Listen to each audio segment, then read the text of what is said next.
बना लिया, इन्होंने आदेश दे दिया तो ये काम कर। फिर 84 में कृष्ण की सिद्धि होगी और फौजा तो खत्म हो गया। उसके बाद में क्या हुआ कि मैं किसी के साथ नहीं खा सकता, झूठ नहीं बोल सकता, बीड़ी सिगरेट के हाथ ही नहीं लगा सकता, पहले पीता था। तो बड़े आश्चर्य हुआ। फिर गुरुदेव की कृपा से कृष्ण की सिद्धि होगी 84 में। तो ये दोनों सिद्धियां एक साथ आज तक नहीं हुई है। गायत्री मंत्र, निर्गुण निराकार की आराधना, उससे भी लोग मुक्ति पाते हैं। कृष्ण के मंदिर में जाते हैं, तुलसी चरणामृत लेते हैं, सात्विक जीवन जीते हैं, परिवर्तन आता है, उससे भी मुक्ति पाते हैं। मुक्ति के लिए एसेंड करना पड़ता है, यहां पहुंचना पड़ता है। ये दोनों सिद्धियां हो गई, इसका मतलब है जिसके लिए आप योग साधना साधक यहां पहुंचने की कोशिश करते हैं, वो खुद सत्ता डिसेंड कर गई। महर्षि अरविंद ने इसके बारे में कहा है कि अगर एक आदमी में ये परिवर्तन आ जाए तो मानव मात्र में आ सकता है। तो आज जो मैं हूं वैसा नहीं बनना चाहता था, ये तो इनोसेंट वे में बढ़ता गया, आगे बढ़ता गया। अब इस काम के अलावा कोई काम नहीं रह गया, आदेश है गुरु का, समझे। तो केवल मंत्र से परिवर्तन आ रहा है, विज्ञान परेशान है, ये बात फैक्ट भी है कि आज तक नहीं आया। मैं राधा और कृष्ण के मंत्र की दीक्षा देता हूं, समझे समझे। अब उसे साधक की कुंडलिनी जागृत हो जाती है, समझे। और जागृत कुंडलिनी साधक का शरीर, प्राण, मन और बुद्धि अपने कंट्रोल में कर लेती है और सारी योगी क्रियाएं स्वयं करवाती है। कैंसर तो एक पर्टिकुलर पार्ट को, अंग को डैमेज करता है, एड्स तो पूरा सिस्टम भी सारा गड़बड़ा देती है।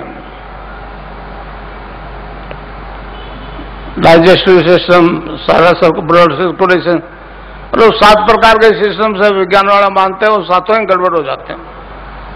अब एक किसी का ठीक करे तो दूसरा खराब हो जाए। तो इस प्रकार जो कुंडलिनी होते हैं पूरे सिस्टम को रेगुलराइज कर देती है, साधक के पूरे सिस्टम को रेगुलराइज कर देती है। महर्षि अरविंद ने कहा है कि इस देश का उद्धार 2 मंत्र करेंगे। मंत्र की बात कही है। पहला वंदे मातरम 1906 में प्रकट हो गया। आज भी हमको हमारे देश में वंदे मातरम नहीं बोलने दिया जाता है। दूसरे के लिए कहा कि वो संजीवनी मंत्र है, वो संजीवनी मंत्र है।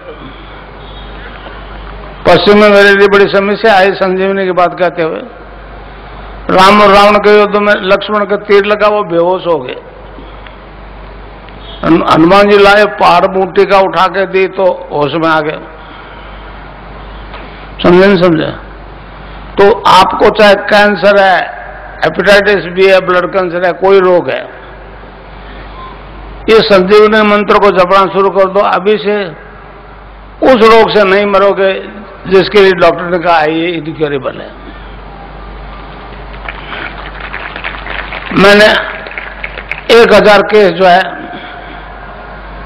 एड्स के क्योर कर दिए। मनमोहन सिंह जी को भेजा, पहले वो अम्बुमणि रामदास आते स्वास्थ्य परिवार मंत्री, उनको भेजा, किसी ने ध्यान नहीं दिया।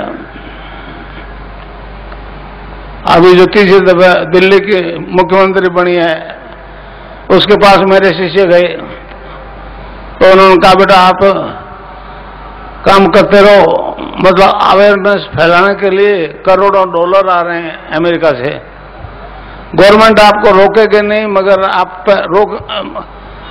मना भी नहीं करेगी, आप करते जाओ। तो तब से लगातार कर रहा हूं। रैनबैक्सी की रिपोर्ट है, शायद लाए होंगे कोई फाइल प्रेस वालों के लिए, लाए कोई? हाँ, वो सबके नाम है, फादर्स नेम है, कहाँ का रहने वाला है, आइडेंटिटी कार्ड है, मोबाइल नंबर है, मगर प्रेस वाले उसको छापेंगे नहीं। खास तौर से बॉम्बे के ज्यादा है, समझा। मेरा हेडक्वार्टर जोधपुर है, सैकड़ों लोग बॉम्बे से इलाज कराने आते हैं। एक अमेरिका से आया था, आईके किम और विलियम किम, उसको कैंसर था, बोन मैरो कैंसर था। तो इस प्रकार मेरे वेबसाइट से उसने नंबर लिया और जोधपुर आया। दक्षिणी अफ्रीका का भी एक आदमी मेरे पास आया, ईसाई है, वो प्रोटेस्टेंट ईसाई है, उसको एड्स भी थी और ब्लड कैंसर भी था, वो ठीक हो गया। वहां भी मेरा ध्यान करवा रहा है, दक्षिण अफ्रीका में भी हो। तो कहने का मतलब यह है कि ये एक ऐसा विज्ञान है जो आज तक प्रकट नहीं हुआ, सरफेस पर नहीं आया, समझे। अब कितने लोग कहते हैं अफीम मत खाओ, शराब मत पियो, ये नागन है, फला है, और इधर से सुनते इधर से निकाल देते। मेरी फिर कौन मानेगा भाई। मैं कहता हूं मत छोड़ लो, एक बोतल पी रहे हो ना, आज से 1.5 शुरू कर दो, मगर नाम को मत छोड़ो, समझे न समझे।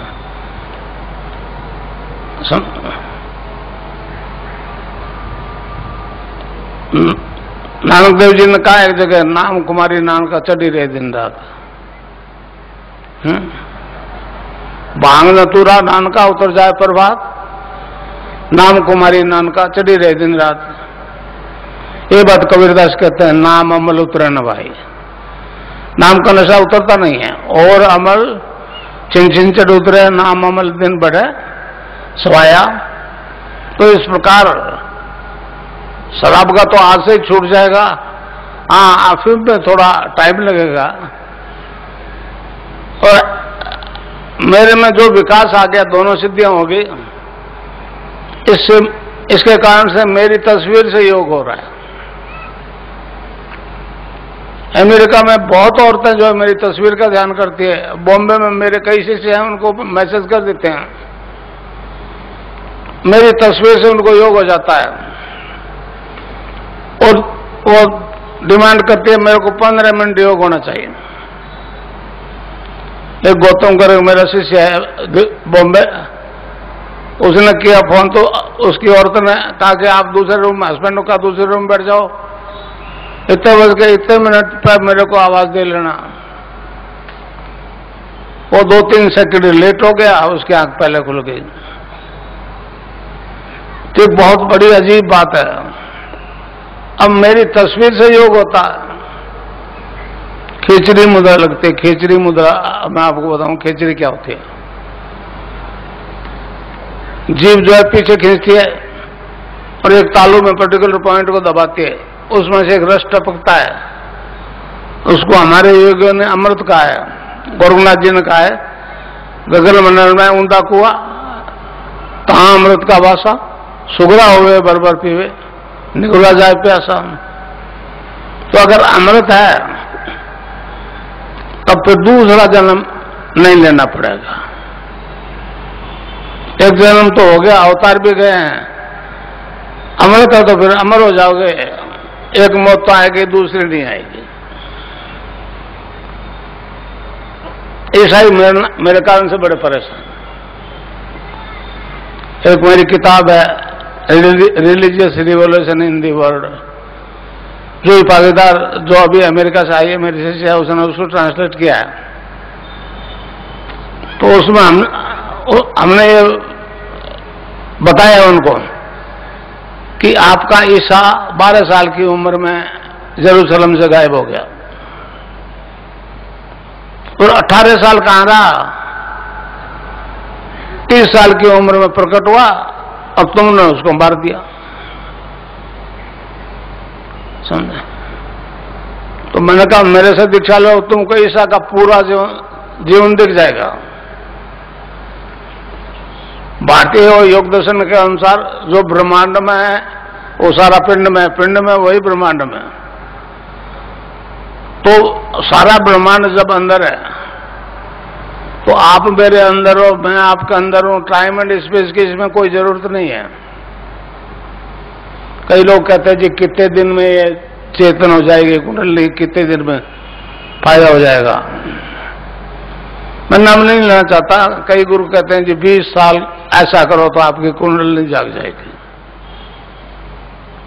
मैं कहता हूं 20 साल जिंदा रहेंगे गुरु चेला, इसकी क्या गारंटी है।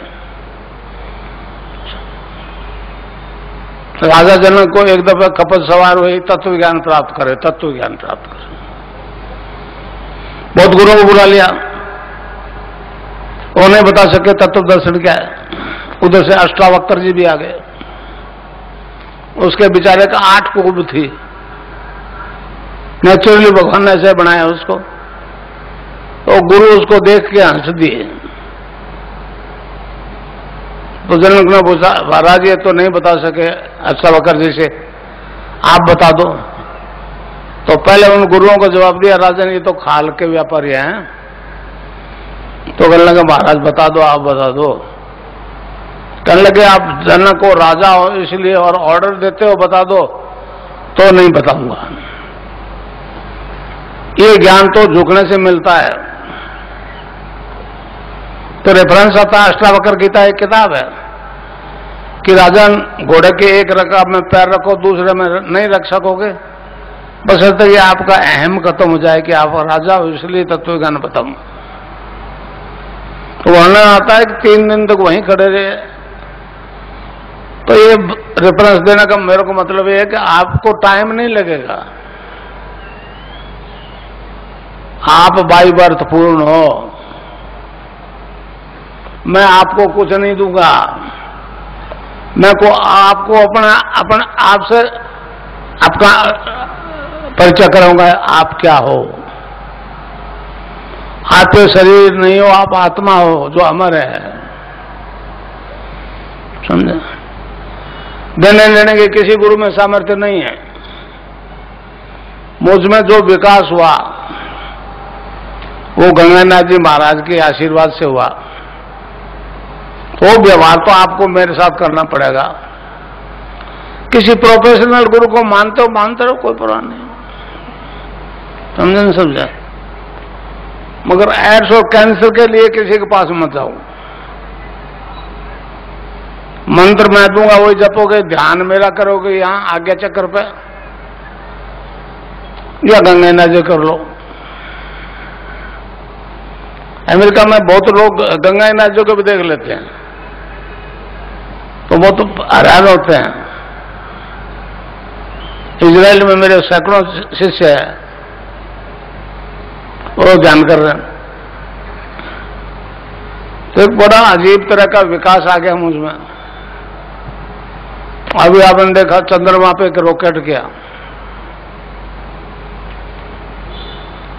तो अब कुंडलिनी तो रीढ़ की हड्डी के आखिरी हिस्से में बेसमेंट में सेक्रम में 3.5 घंटे लगाकर दुम को मुंह में दबाए अचेतन अवस्था में रहती है, डोरमेंट पोजीशन में।